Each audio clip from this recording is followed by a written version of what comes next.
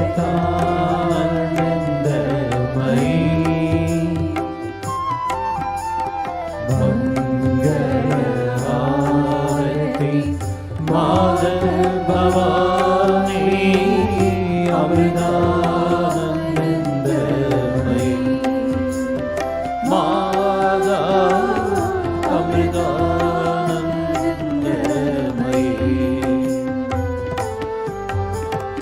जनमन निज सुखदायिनी माता अमृतानन्दमयी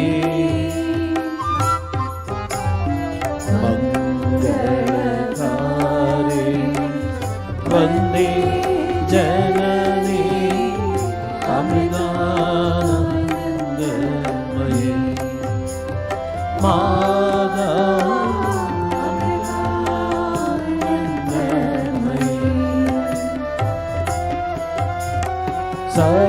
सकलागम निगमादिषु चरिते अमृतानन्दमयी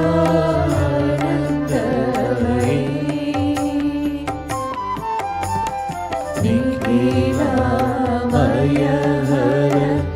जननी वन्दे अमृतानन्दमयी माता अमृतानन्दमयी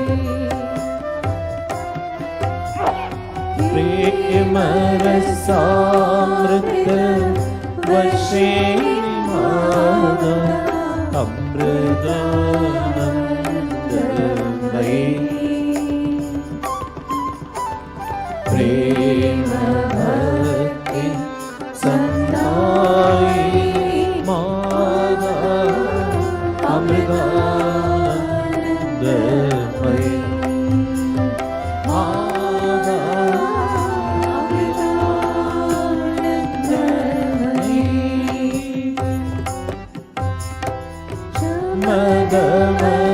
मदमदायिनी मनलयकारिणी अमृतानन्दमयी सततं मम हृदि वसदा देवी अमृतानन्दमयी माता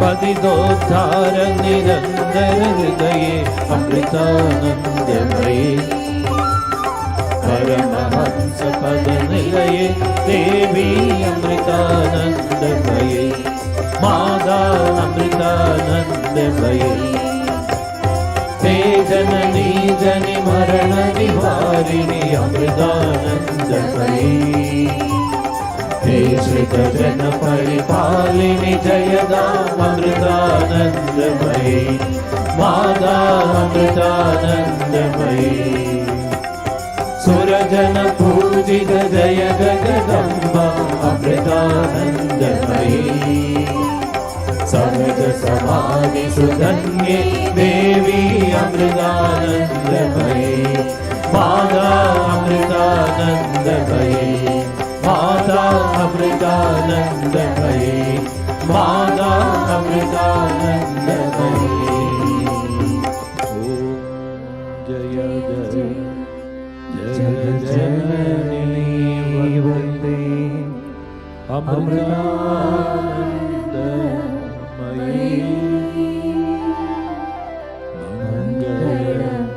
मंगलहारिणी माता भवानी अमृता लोकाः समस्ताः सुखिनो भवन्तु। ॐ शान्ति शान्ति शान्तिः। ॐ श्री गुरुभ्यो नमः। हरि